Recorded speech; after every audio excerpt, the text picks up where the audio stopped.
It is Monday, March 8th, 2021. It is 8 p.m. Pacific Standard Time, and so you know what time it is. It's time for a little bit of coin metal. And it was yet another non-virtual. Well, actually, it was kind of virtual. Get your ass kicked at Jiu-Jitsu Monday, because I didn't actually get to go to Jiu-Jitsu, because I still got this fucking ringworm bullshit. It's drying up. It's not itching. I'm cleaning it up, but I still can't go in yet. Because, I don't know. I still think it might be, within that infectious zone, and so I don't want to risk anybody's health with it. So, I'm being extra cautious. I'm being like Bittrex here. Maybe take another week just to make sure that all of the issues are resolved before I go sneaking back on the mat and rolling around with people trying to kill me. And it's very disappointing. Very disappointing, I gotta tell you, because, I actually started to make some, what I felt like was progress with regard to, just pushing myself further, and I am starting to feel better, physically, more capable, more dexterous. When I'm on the mat, I'm feeling more together, and that's one of the things I kind of lost from the time that I left my other gym, was just that sharpness on my rolling and the presence of mind to hold the uncomfortable position just for a moment. Be patient with it. It's going to end in just a moment. And so it's like getting to that mindset with regard to my jiu-jitsu and physically, being at that position. It's been a challenge getting here, and I kind of feel it withering away a little bit, because I don't have somebody challenging my defenses here. But anyway, I'm sure it'll be over soon, and I'll be back to bitching about how I'm having trouble keeping myself on the mat or something like that in due time. In due time. But until then, I've been rolling on my own mat, and that in itself is pretty good, honestly. I think that, without the instructor and everybody else interrupting me on the mat, just moving, I get a more persistent sweat than just when we're sitting there waiting for the instructor to finish describing the movement, and then we do the movement, and then we go back and we listen to the instructor some more, and then we go back and we do the movement some more, and so that's cool. I really enjoy it, but there's times where you have to play defense, and then you get to play offense, and then you get to play defense again, and you play offense, and so it's like all of those periods are stopping you from just moving and just doing things, right? And so I think that's one of the reasons why I get so much out of what limited mat workout I can do. I did some shots, I did some shrimps, I did a few other things, and just a lot of footwork stuff, a lot of stance switching, which I'm a big fan of. And that's something I noticed about the UFC this last weekend, is a couple of those fighters very dynamic on switching up their leads, and I love that. Ever since I was first introduced to martial arts, the idea of a right side dominance, it didn't make any sense to me, because it was like, okay, I'm breeding a weakness into my game. What if somebody goes southpaw on me? I'm completely fucked now. So, the idea I had back then was, fuck it, I'm just going to train both sides. That way it's like, okay, you want to play southpaw? Okay, yeah, I can do that. I can do that proficiently. I'm not just a rube. I'm not just swapping feet to try and keep up with you. No, this is how I practice. And that's been my mindset this entire time. And so, anytime I hear an instructor or an idol or some character in the fight game or the MMA game or the grappling game say something about, oh, it's just a waste of time to work both sides. You need to spend both double time on one side. I can see the point of that, but there again, I can see where you are going to be breeding weaknesses just in angles that you're not anticipating into your game. And why do that to yourself? I mean, you got 2 arms, you got 2 legs, you've got 2 jabs, you've got 2 front leg side kicks, you got 2 double leg takedowns, you got 2 single leg takedowns, or actually you got a myriad of them, but that's beside the point. The point being is you're not limited to one dimension of the human body if you don't make yourself that way. Anyway, I'm going to keep it at that. Nice, short, sweet, concise. And we're going to go ahead and throw down with some music. But where to go? I've been trying to loosen it up a little bit. I mean, I love my body count. But there's only so many songs of theirs I've got on here. And I might actually resolve that sometime in the near future. Add an album or 2. But I want to open it up a little bit. Just a little.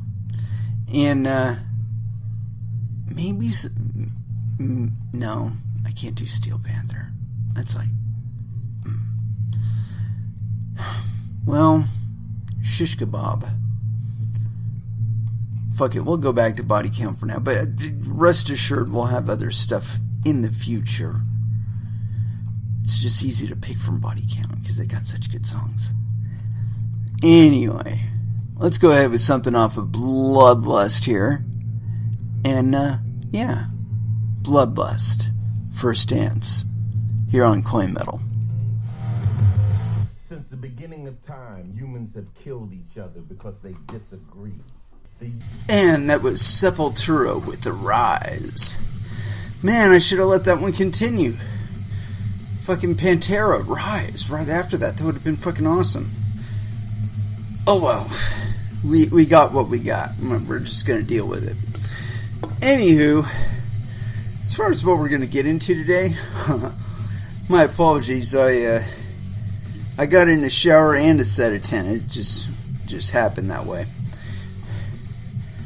But as such, I hadn't had an opportunity to go through.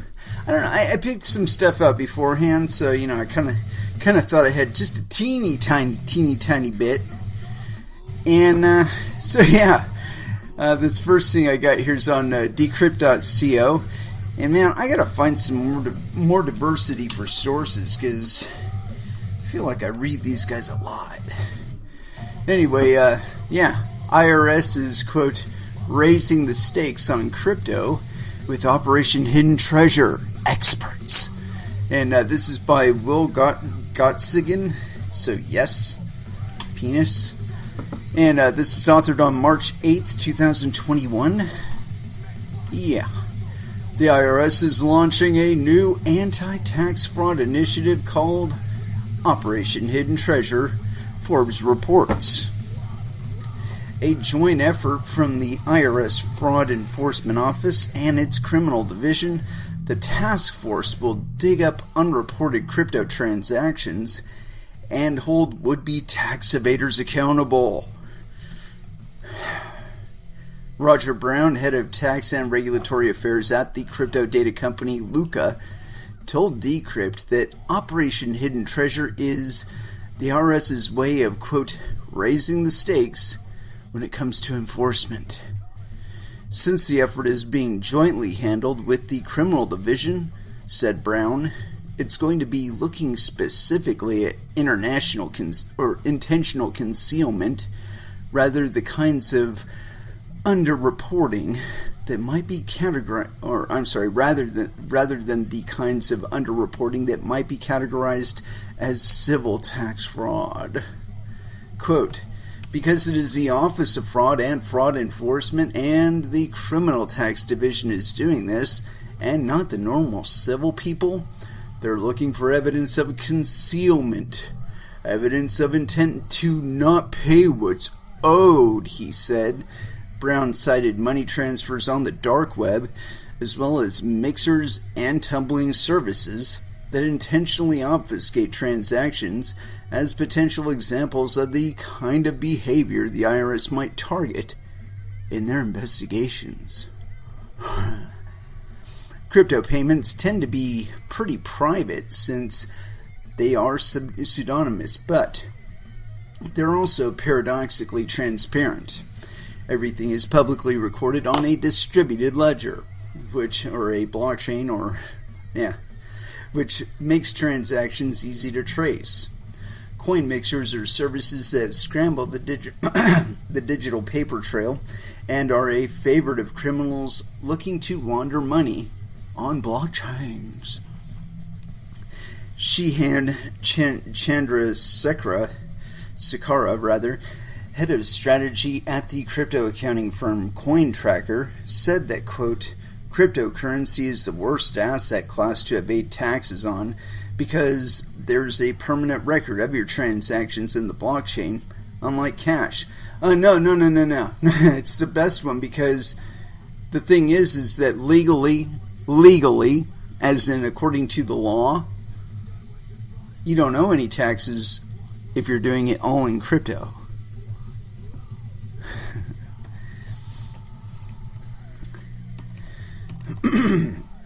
He also said that since tax fraud has no statute of limitations, Operation Hidden Treasure might uncover old transactions too. Quote, there's a lot of tax revenue to gain from this space for the IRS, he said. No, there isn't.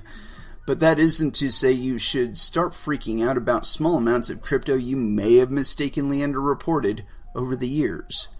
Brown emphasized that the idea is more to go after the traders who specifically decide not to report gains. Quote, if you just omitted an airdrop from a prior year, but you did other reporting, that's not the kind of thing that's going to raise fraud issues, he said. Stepping up that effort means stepping up the consequences too, said Brown. Penalties and other consequences can be severe. Yeah, you can kiss my ass. You know, this is the same bleeding. And as a matter of fact, this person, Brown here, this person does not write law. This person probably does not know anything about law. But the idea of criminals looking to launder money on the blockchain, give me a fucking break. The banks launder trillions and quadrillions of fucking dollars and other fiat currencies every year. Every year. I mean, let's just, drop the fantasy here that the regulation is doing anything but keeping poor people poor and rich people rich. Let's just pretend that that's just the assumption here. Because in my eyes, as far as I've seen, as far as enforcement actions go and whatnot, I see examples of people trying to make examples, and that's it. I'm failing to see any kind of serious intent or drive when it comes to actually busting down on individuals that are perpetrating acts. There's plenty of criminal activity going on out there, not just in crypto, but some of it does involve crypto. And if it's as trackable as the IRS wants to pretend that it is, why aren't they going after the individuals who happen to benefit from the examples of hackery? Something like they hack an exchange or something like that. Again, if Bitcoin is also transparent and whatnot, why aren't you busting them? Why am I not reading articles about you busting people who used cryptocurrencies in criminal endeavors? I don't. Most of the time, it's somebody was conducting an ICO and they were playing fake it till you make it, where they would take in people's funds and either invest them appropriately or sit on them in the attempts of getting in at a decent price especially now with like Bitcoin going through the roof and whatnot. And, so they're sitting on funds and whatnot, and then all of a sudden those funds get suspended by the CFTC or the SEC or whatever, and then all of a sudden they weren't in breach before with their existing customers and whatnot, but as soon as their funds were seized, now they're suddenly in breach, now they suddenly have criminal liability, so on and so forth. This is all just to discourage people from engaging in this space. And it's one of the reasons why I suggest that if you are going to do so, just do it straight into crypto. Don't fuck with exchanges. Get some fucking hardware. Get a fucking GPU or two. Get a PC that you can handle powering, and mine with the fucking thing. It's not the most efficient way to go about it, no. But it's a place to start. It's a place to get your feet wet and to understand what's going on. And when you learn to put that hardware to the best use possible, the most efficient use, the highest profitable use, and not just within the foreseeable future, but like be doing your TA and looking at it and saying, if I mine this coin today, before the halving on it, I'll get this much approximately, and in a couple months I expect it to jump. And at that time, I intend to sell. You start thinking like that when it comes to these things. Start actually strategizing, participating. Hit up some of these social networks for some of these coins and say, hey, you guys need any dev help? Maybe you got some talent with the code. And I'm not going to be specific about which OS or programming language or syntax or whatever. You just got some fucking skills, put them to use. Make some NFTs. You're an artist? Make some fucking NFTs and sell them out there. This shit is available. And not just for you to participate as an end user on, but all the way down to existing as a node on a network and propagating transactions across the network. That's participation. Anyway, continuing. I think this is actually done. Yeah. But this idea that they're going to tax the work that you've already performed, this shit is going to get taken to court. At some point or another, people are going to get serious enough about what it means to own your own cryptocurrency, possess your own cryptocurrency, without any entity on the planet being able to take it away from you. When that's a reality for enough people, and I envision that it will be a reality for more people, that these quote unquote tax experts and the IRS and whatnot, they're going to go pound sand.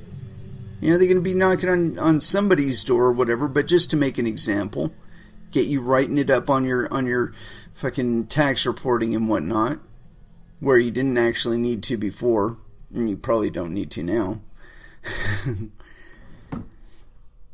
But it's just a big game as far as I'm concerned, where they're trying to create a spell in your mind that says that they do have that kind of reach, they do have that kind of capability, and the reality is they don't. What participation we see as far as like tax reporting and whatnot, it's all voluntary. But the intent individuals out there are reaping whatever benefits they can, utilizing whatever technology is available to them. And so to fantasize that even people that are telling us that we got to report all this, even those people are participating in some way, shape, or form in this. I mean, you have to remember this about cryptocurrency, and if you do, you will go far in this space. That everything anyone does, and I don't give a fuck who we're talking about. We could be talking about a coin dev, we could be talking about a governor. All of them, all of us, everybody out there in the entire fucking world, they want the money. And they will do what they have to do to get the money. That includes lying to you and telling you, oh, you got to give us some of that money. You got to give us some of that money. Give us some of that money. Even though you don't really have to. There's no law out there that says that you have to give them the money. But they'll continue to say that to you. And I believe that they're going to say that to somebody who has enough money to tie them up into court for years and years and years. And that person is going to fucking drive a harpoon through them by turning around and saying, no. and here's my lawyer, talk to him. See you in court. And that's not going to be a fun day for them. You know, unlike the Federal Reserve System and the tokens that they circulate in it and the certificates that are representations of lumps of value in them, whether they actually have any collateral or not, all of them are based on the Federal Reserve System. And the liability that's underlying that is that it's a promise to pay. It's a promise to pay in the future, specifically in productive capital. And I don't know about you, but when I look around, I see people being less and less productive. You know, I mean, that's not everywhere and in everything, but, you know, as far as like, you know, where they're being held back by lockdowns and stuff like that, people are being less productive. This is generating less economic activity. So in reality, the loans that are being extended to our governments these days are wholly on faith that, you know, at some time in the future, over maybe the next 3 or 4 generations, enough economic activity will be generated by those loans, by the investments, you know, by the investment of those loans, that enough future capital will be generated and economic activity will be generated to justify the loan today. It's being completely made on faith. Because we can see this decoupling where, you know, people are talking about spending their stimmy checks on Bitcoin. I mean, dude, that's like, we've talked about this a million times on this show. I mean, of course, they're probably going to be doing it solely on exchanges.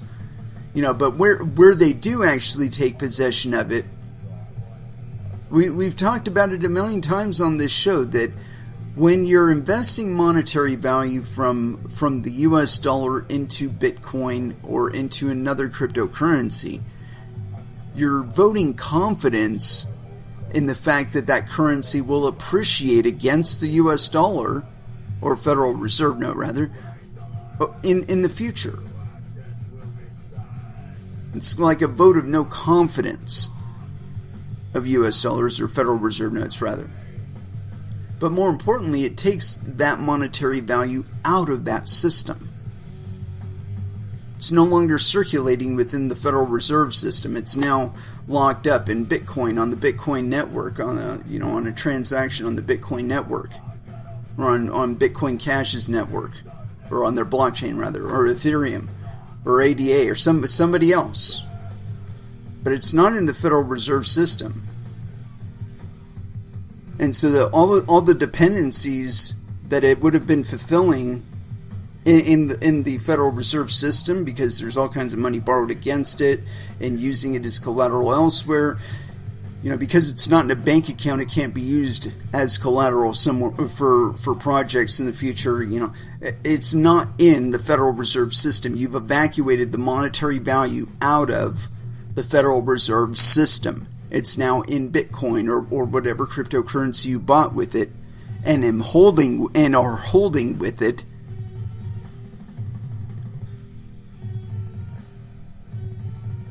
All of that monetary value just like vanished. You know, however many, you know, tens of dollars, hundreds of dollars, millions of dollars, it just like vanished out of the Federal Reserve System. So again, all of the projected liabilities that would have been fulfilled by it being circulating, just sitting in a bank account even, you know, it would have been utilized as collateral for funding other projects. And again, creating additional monetary, monetary activity or economic activity and monetary value. But now it's not doing that. Now it's locked up in Bitcoin, where it's just appreciating against the Federal Reserve note and every fiat currency on this planet.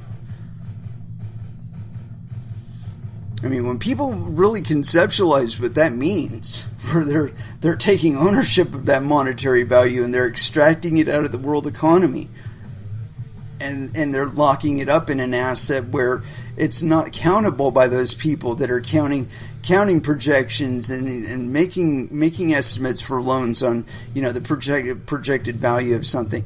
You know, it's all gone. And it's vanishing more and more into crypto. It's like a big black hole as far as those systems are concerned. Now, of course, they're getting a little piece of it here and there. And I'm sure that somebody has a map out there that draws Bitcoin out to be Swift 2.0 in like 5 to 10 years or something like that. But in all honesty, I feel like the amount of the stake that's in the public's hands is so high, and it's necessary for it to be there, because if it were ever to be assumed by a government, it would suddenly become a target of that government's enemies, whoever they may be, if they are personal or national. And that's bad. I mean, because again, you know, it's like, so we'll just, as an example, say Argentina says, you know what, fuck it. We're going to kick the Federal Reserve System out. We're going to invest in a civil mining project.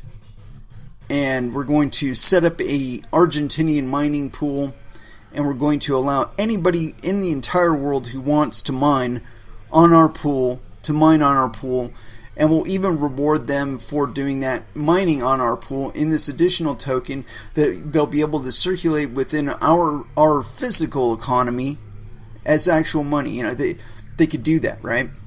Suddenly, like Bolivia, Venezuela, other competitive nations would be looking at them going, you know, if we zap a few of their hash farms, we can disrupt their entire economy. Maybe we'll hit them with some fucking malware or something like that. Or better yet, we'll get them to mine for us. You know, we'll sneak in some malware for their firmware on their miners and get them mining for us. You know, suddenly this becomes a topology of warfare. Now, in the private hands, in individual hands, it lacks that target ability. But it still facilitates all kinds of economic activity. All kinds of monetary value being created here. So it's this big, you know, Gordian knot that's like a noose on one end and a weight on the other, where the government can't figure out whether to let go of the weight and hang themselves to, you know, to try and get to the knot and try and untie it, or just sit there and hold. And really, more and more, it's looking more feasible to just sit there and hold it. Because these systems kind of regulate themselves. You know, if at any time there should be some change in the level of trust or favorability that any cryptocurrency may currently enjoy, even in Bitcoin, if that should change sometime in the future, that, you know, say they push some BIP that, you know, makes it so the banks can just like snag some part of your Bitcoin, or governments can snag some part of your Bitcoin, or whatever. You know, just it becomes unappealing. You know, or you simply can't transact on it because the transaction fees are just way too high. What are you going to do? Are you going to stick on Bitcoin? Or are you going to move to another cryptocurrency? And see, with that ability, you know, I mean, I don't just hold one coin. I got a number of coins. But that's because I like to hedge my bets. And I like to play. You know, if I see something, even Ripple, that looks like a buy, I'll fucking buy it. You know, I'm a cryptocurrency trader. That's what I do. I'm not necessarily all that good at it. And I'm certainly not good enough to be like posting pics of my fucking trades and shit like that. But, you know, I make a buck or two here and there, you know. But yeah, so the IRS and trying to clamp down on your crypto. You know what? Honestly, I believe at this point, the decline of the normal economy, and I'll be honest, it's all by intent. We're like actively killing it in some areas. What'll be born in its stead? I don't know, but it might be pretty exciting, and it will most likely involve cryptocurrencies. So anyway, I got this thing here. It's on news.bitcoin.com. PayPal acquiring crypto security firm Curve to expand digital asset initiatives. And this is by Kevin Helms. So yes, penis. And I'm assuming this is authored on, this is 11 hours ago, so March 9th, 2021, wherever they are.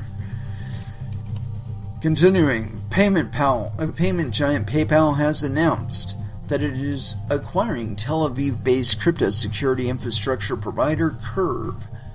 According to PayPal, this acquisition will help the company, quote, expand its initiatives to support cryptocurrencies and digital assets.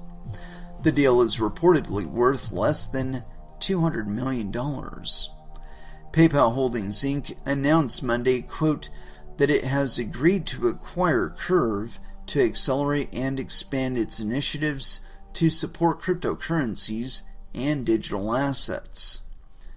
Founded in 2018 by CEO Itay Malinger and CTO Dan Yadlin, Curve is a leading provider of cloud-based infrastructure for digital asset security based in Tel Aviv, Israel. The crypto custody company said last year that it raised $30 million in funding from investors, including Commerce Ventures with a Z, Coinbase Ventures, and Digital Currency Group. Curve currently supports more than 200 coins and tokens, including all ERC20 tokens and subtokens on multiple blockchains. PayPal expects to continue the acquisition of Curve in the first half of 2021. While the company has not disclosed the financial terms of the deal, CNBC reported that the deal is worth less than $200 million, citing a person familiar with the matter. Dude, it's two people. Each one of them gets $100 million. Dude, talk some more shit about the deal. Come on now. The acquisition of Curve is part of our effort to invest in the talent and technology to realize our vision for a more inclusive financial system, said Jose Fernandez de Ponte, PayPal's vice president and general manager for blockchain, crypto, and digital currencies, as if the three are different. The payments giant recently created a dedicated business unit that focuses on blockchain, crypto, and digital currencies. It described, noting that Curve will join this group. PayPal began offering its users the ability to buy, sell, and hold cryptocurrencies on its platform in November of last year, and will soon expand its crypto offerings to users in the UK. The company also plans to enable its 28 million merchants to accept cryptocurrencies for payment of goods and services this year. You know what? Here's the thing. Merchants, you do not need these people in order to help you take cryptocurrency payments. You need a wallet. That's it. You need a wallet. You know, host a wallet, and then you don't have to worry about that. And most of the time, that'll make you a node on a cryptocurrencies network. And I think in some cases it'll actually make you a miner too. But I'm not sure if any currencies actually are still doing that. Anyway, continuing on, you know, I think PayPal buying up a bunch of people like this, it's just trying to narrow the scope of the IP that's out there.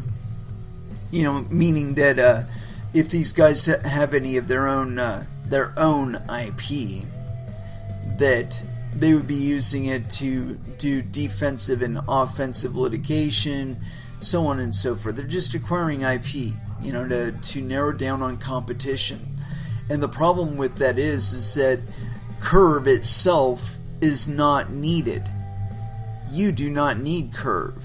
You could be Curve if you wanted to be. And so the mere acquisition of Curve by PayPal means actually zip to you, or should mean zip to you. It might be fun for PayPal. It might actually give them some additional capability, which I don't understand why they would even need this company for that.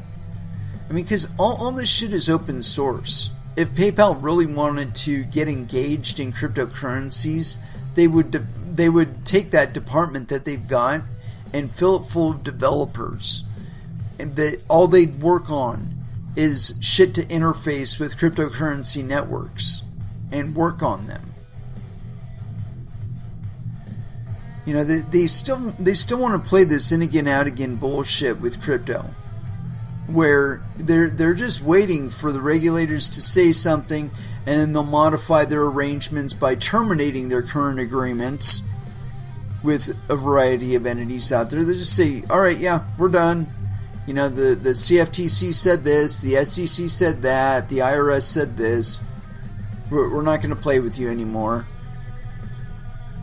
And they'll be gone for a year or two, and then they'll notice that other people are getting involved, and that their exit was based on a bunch of smoke and mirrors, and a bunch of fear, uncertainty, and doubt, and there was nothing really material to it. And then they'll get back into it again. They'll open their fucking shop back up again, just like Goldman Sachs. They're opening up their crypto trading desk again.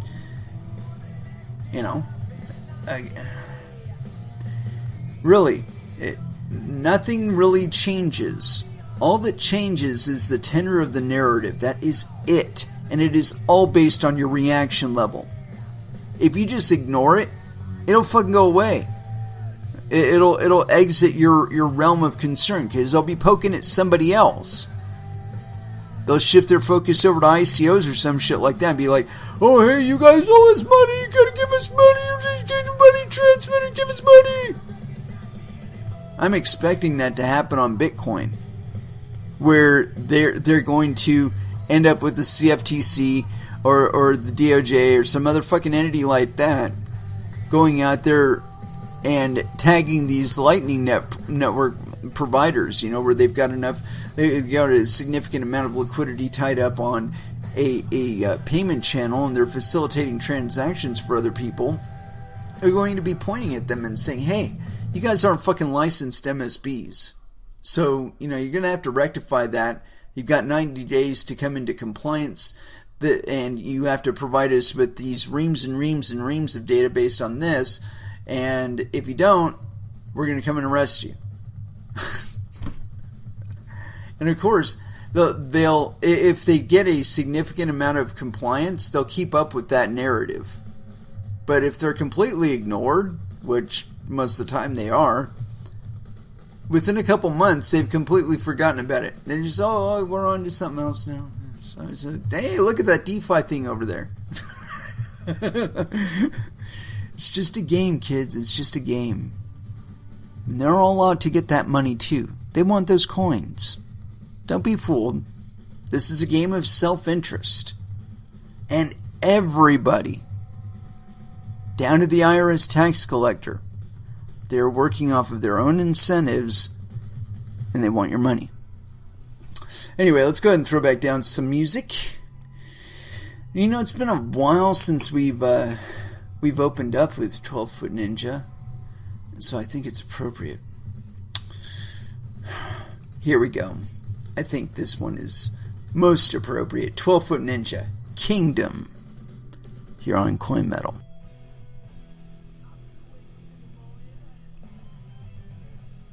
And that was Suicidal Tendencies with If I Don't Wake Up. Yeah, sometimes I wonder what will happen if other people don't wake up. I don't think it'll matter really. Anyway, this next thing I got here is on Coindesk.com. Foolish to invest in high-end GPUs for crypto mining, says research firm head. Oh, Jesus Christ. And this is by Sebastian Sinclair, so yes, penis. It was authored on March 8th, 2021 at 1:42 a.m. PST. Purchases of graphics processing units, GPUs, by cryptocurrency miners helped an explosion of sales during the fourth quarter of 2021, according to graphics and multimedia research firm Ion Pedal Research, John Petty. My apologies. John Petty Research, JPR. A press release on Wednesday, JPR said GPU shipments rose by 20.5% in Q4 compared with the previous quarter and 12.4% year over year.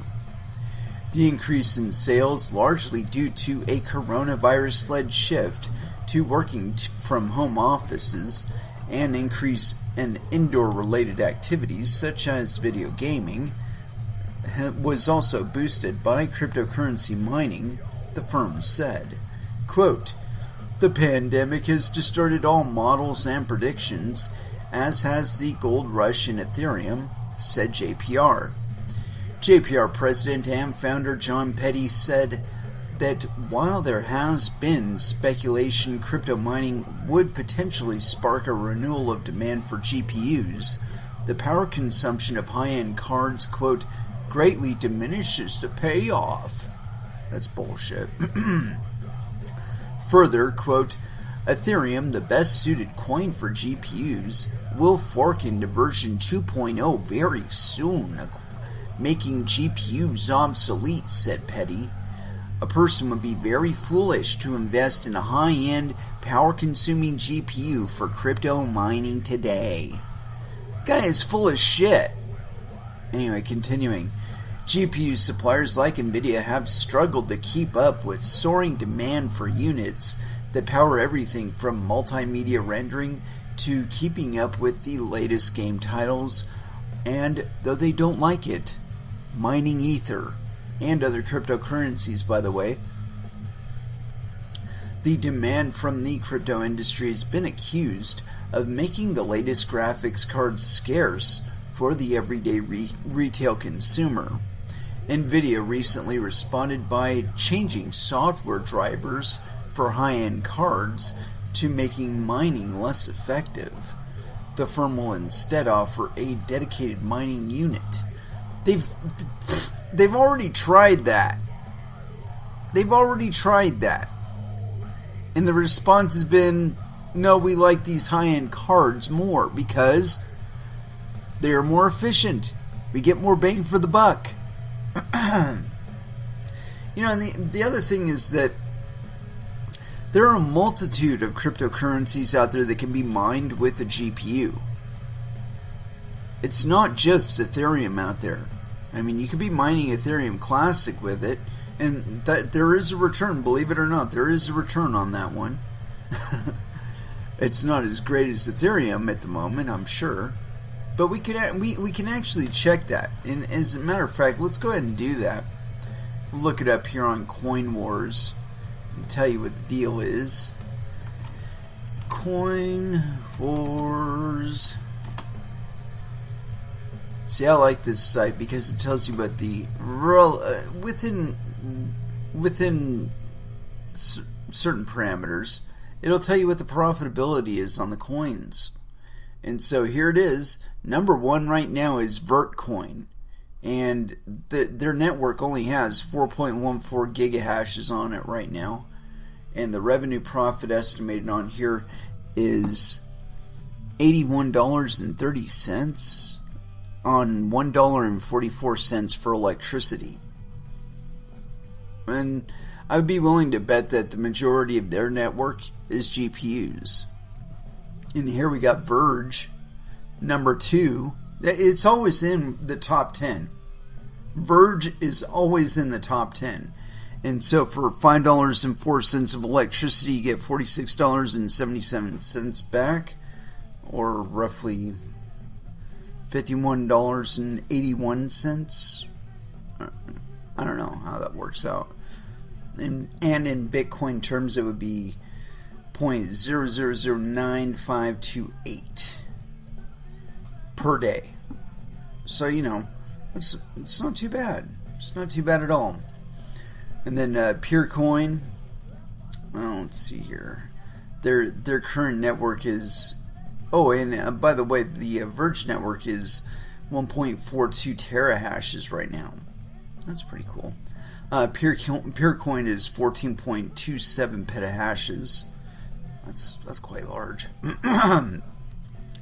And for $7.80 for electricity, you get $27.99 back. So, again, and Ethereum here is number 4. So you had 3 coins, Verge being one of them, ahead of Ethereum. And here's the kicker, though. All of them are ahead of Bitcoin. Although even Bitcoin Cash is up in profitability now. I tend to go by which ones are actually profitable to mine. And it goes all the way down to 16 here, where you're still able to mine for profit. Like Zcash here, it's showing here it's $3.72 for electricity, and total of $5.91, so you make a differential of $2.19 per day, I guess, per unit of electricity or per mining. I don't know. And currently their network hash rate is a question mark, so that makes you wonder. But yeah, Dogecoin Dogecoin is number 13. Yeah, for $5 of electricity, your total payout per day would be $8.72, and your profitability on that would be $3.68. So yeah, there's plenty of cryptocurrencies you could be mining at a profit that you could be using a GPU on. These coins that are down here in the terahashes and gigahashes. That's perfectly good for you to get in on, until they start getting into exahashes. And currently, the only 2 that I see on here that are into exahashes are Bitcoin and Bitcoin Cash. The rest of them are all in the gigahash to petahash range. Like Dogecoin is 203 terahashes right now, so it's not a really big network. Another one that's really small by comparison, though, is Einsteinium, and that one's actually even more profitable to mine right now. So again, you could be flipping your fucking power around at will and determining where you want to put it. It's like this one, Ravencoin. I like this.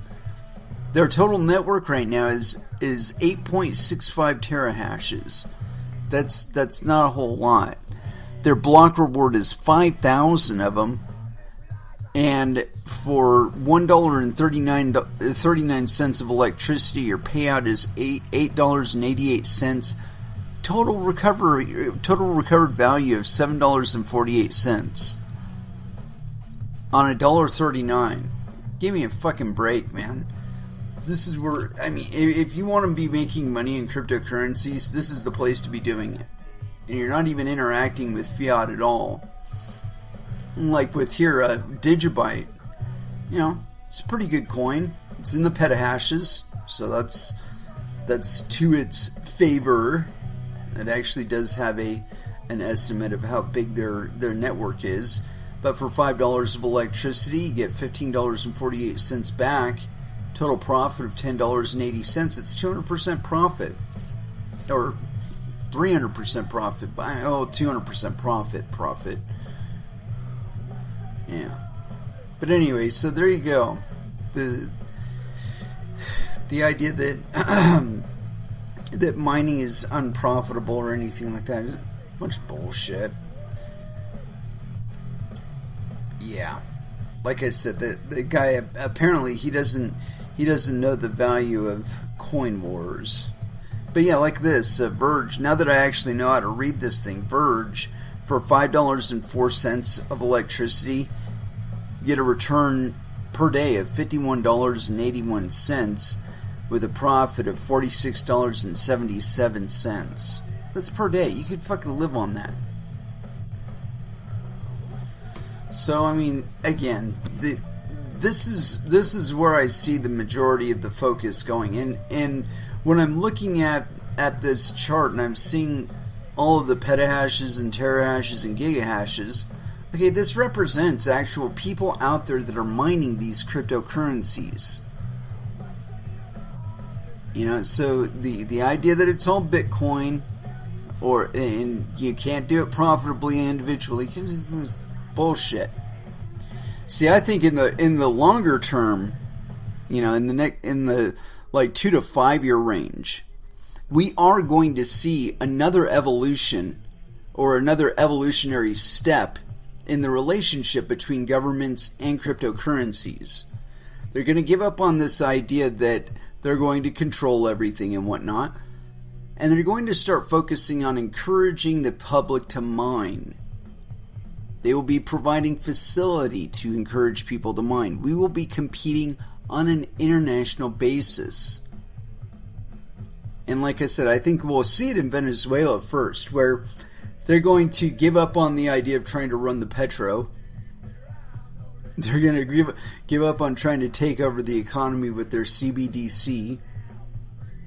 And they're going to be looking at these cryptocurrencies, the ones that I just mentioned, and they're going to be saying, how can we use these to facilitate commerce between our country and the rest of the world? And how can we use these, you know, which other countries can we exchange with using these that allows us to circumvent all of the controls that are placed on us by the federal or the central banking system?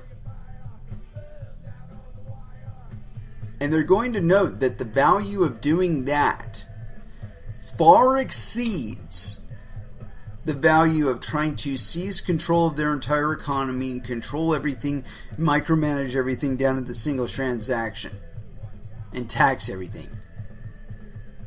They're going to notice that the expense involved in that whole apparatus, that whole idea of we're going to control everything, the actual expenditure of it is so immense, and the amount of economic activity and innovation that they would be inhibiting would cost them so much that it's just not worth it.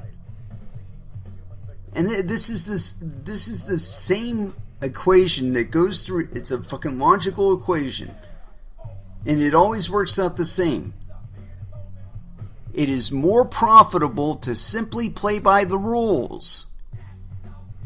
You do that, you don't have to have regulators. You don't have to have IRSs and SECs and CFTCs and whatnot.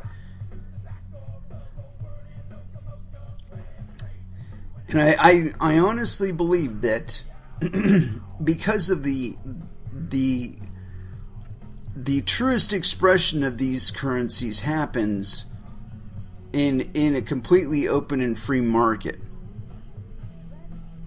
And we've seen this before, and I believe in the future, in the not so distant future, the governments are going to stop talking to us about how they want to tax us and how they want to steal money from us. They're going to start talking to us about what we can be doing with the homes that we have to be creating more monetary value, creating more economic activity, and participating in this global economy. Because they're not going to be able to stop us. And I mean, we've seen this, I think probably with every real technological jump, where it's just this cat and mouse game, where it's like, you know, they say something and we react, and then they say something else and we react, and then they say something else and we react, And it's this idea, we're just going to keep pushing them and pushing them and pushing them to this ideal that we want to go to and whatnot. And we keep seeing where the actual physical expression in the market is exactly opposite, diametrically opposed in some standards, in some ways, from the drive of the narrative. You just heard it in that report where GPU shipments are up, and we're going to read this report just so we can talk shit about this guy. GPU shipments soar once more in Q4. The PC GPU market shipments increased by 20.5% sequentially from the last quarter, and increased by 29.1% year to year. And this is posted by John Petty and Robert Dow, 03/03/2021. According to a new research report from the analyst firm John Petty Research, the growth of PC-based graphics processor unit shipments of all types worldwide reached 20.5% in Q4 of 2020 and 12.4% year over year. Overall, the installed base of GPUs will grow at a compound annual growth rate of 3.7% during the 2020 through 2025 to reach a total of 419 million units at the end of the forecast period. Over the next 5 years, the penetration of discrete GPUs, DGPU, in the PC will grow to reach a level of 21%. As part of its ongoing research on the PC graphics market, John Petty Research has released its Market Watch report for the fourth quarter of 2020.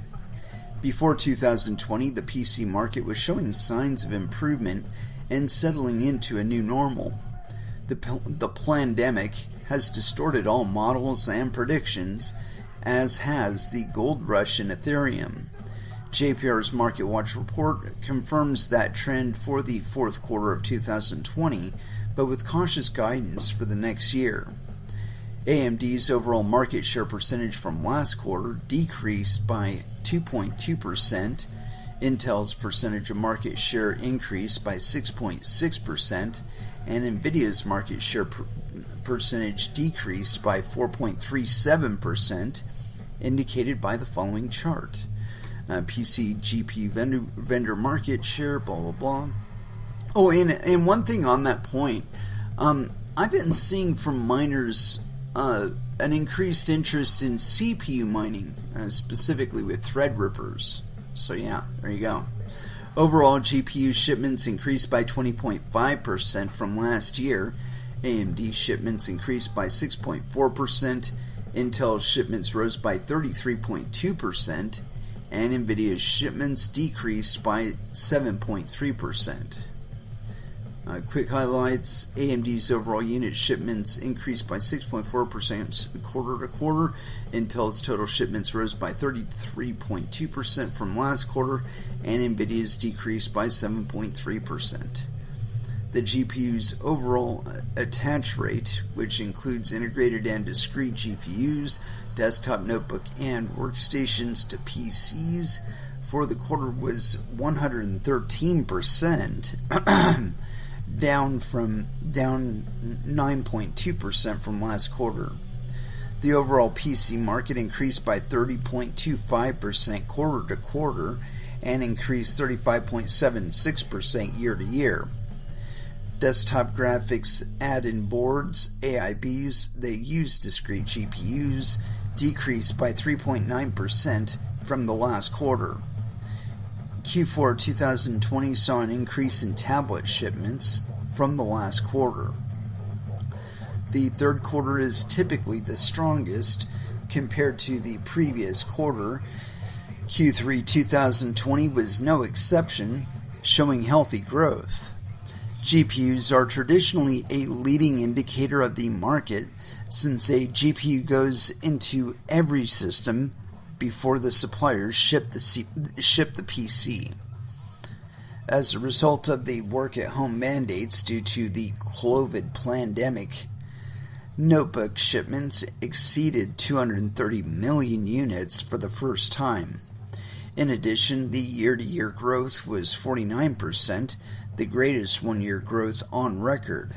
And that was accomplished with disruptions in the supply chain due to trade wars, pandemic shutdowns, and material shortages. The forecast for 2021 will be more modest, 6%, but still higher than average.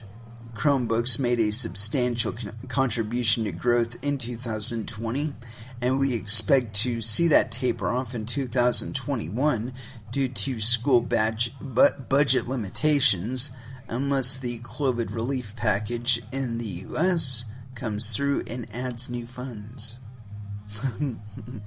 The overall PC market increased by 30.25% quarter to quarter and increased 35.76% year to year. John Petty, president of JPR, notes, quote, factors influencing the robust sales of AIBs in the past 2 quarters have clearly been increasing growth in gaming and the need to outfit home offices due to COVID. There has been speculation that there might be a renewal in demand for AIBs due to cryptocurrency mining.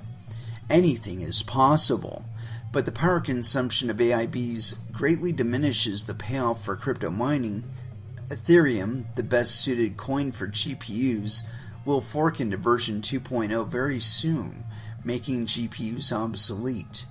A person would be very foolish to invest in high-end power-consuming AIBs for crypto mining today. Yeah, like I said, this is a very limited perspective. There were another 15 profitable cryptocurrencies to be mining right now, according to the chart that we just read. So yeah, this guy's off his rocker. But we'll dig just a little bit more in. Pricing and availability. JPR's Market Watch is available until yeah, we don't give a fuck about any of that. Yeah, so that I guess that's the total of it. Yeah, the fact is that I think Nvidia has been fucking up, and we're probably going to see AMD releasing something better along the line, and basically displacing Nvidia as a supplier of GPUs, and also probably Intel for that matter too. Both organizations make GPUs, so the expectation that they would leave that much money on the table for Nvidia to think about maybe possibly availing themselves of, just bullshit. It's not going to happen. I think that more and more they're going to be looking at Nvidia as competition to be displacing from the GPU market entirely. Anyway, continuing on. Let's see. So we got past that one. Hi. Here we go. Bitcoin's 2021 returns destroy everything on Wall Street, Goldman Sachs says. And this is by Dominic Dantes. Goldman Sachs, the storied Wall Street firm, didn't start including Bitcoin in its weekly ranking of global asset class returns until late January, when the largest cryptocurrency quietly appeared atop the chart. But since then, Bitcoin's lead over other assets from stocks and bonds, oil, banks, gold, and tech stocks, and the euro has widened. As of March 4th, Bitcoin's year-to-date return is about 70%, was roughly double that for the next closest competitor, the energy sector, at about 35%, according to Goldman Sachs' latest U.S. weekly Kickstart report. The comparisons could become even more flattering to Bitcoin now that the recent bout of selling in U.S. stocks has taken the Standard & Poor's 500 index's year-to-date return roughly to zero, flat on the year. Bullet point 1.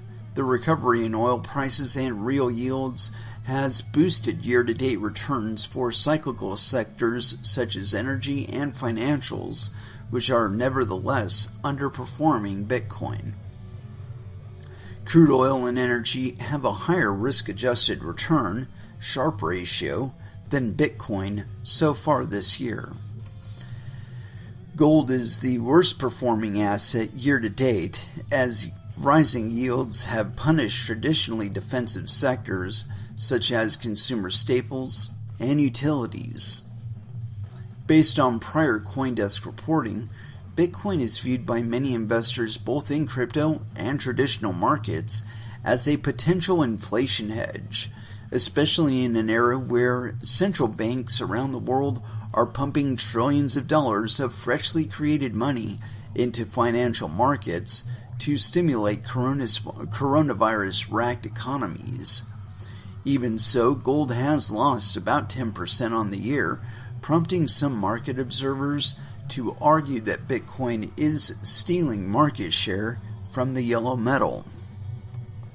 According to a survey, some 40% of Goldman clients have exposure to cryptocurrencies. I wonder if they know that. That's the case even though as recently as May 2020, Goldman's money management division argued in a presentation that cryptocurrencies were, quote, not a suitable investment for our clients, merely a beneficiary of a mania worse than the infamous run on Dutch tulips in the 1600s. Yeah, whatever. You know what that tells you? That tells you that they're invested heavily in crypto and they don't want to compete with you. They want the money. They want the money. They say, give me the money. Goldman Sachs is just like everybody else. They want the money too. It's not just you. You know, when you're looking in the mirror and saying, give me the money, show me the money, you're not the only guy that does that. Or girl. Yeah, so I guess that's the big takeaway. You know, that you got to keep in mind, we're talking about money here, kids. You know, I'm looking at the chart here. It says Bitcoin's worth $54,105.20 right now. And that's creeping up on that all-time high. I mean, it creeps up $6 more, and it's broken an all-time high. Ethereum is at 1,832 right now. You know, XRP is at 48 cents. Come on now, give me a break. This shit isn't going anywhere, and I really believe that over the longer term, governments are just going to get out of our way because they're going to understand by then that it's in their best interest to do so. And everybody in crypto is looking out for their own interests. Let's go ahead and throw back down with some music. And as far as where to go, I think this one's a good reminder of exactly where we are now that we're where we're at in crypto. And this is by White Zombie. Welcome to Planet Motherfucker, Psychoholic Slag, here on Coin Metal.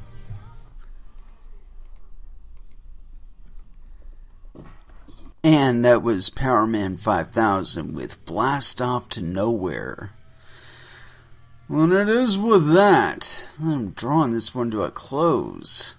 Thank you very much for listening. I certainly do appreciate the support. We will be back again on Wednesday at 8 p.m. Pacific Standard Time. And so until then, I'd like y'all to trade safe. Do your homework. And watch out for your own bunghole, because nobody else is going to do it for you. And as far as our last dance is concerned, I got one here, and I think I'm going to just goof my program with it. But I've been wanting to play this one to some extent, a little bit, you know, a little bit of Voivod for us. And if I can get back to the song, here we go. Forgotten in Space, Last Dance, here on Coin Metal. Thank you again for listening, and y'all have an excellent evening. Good night.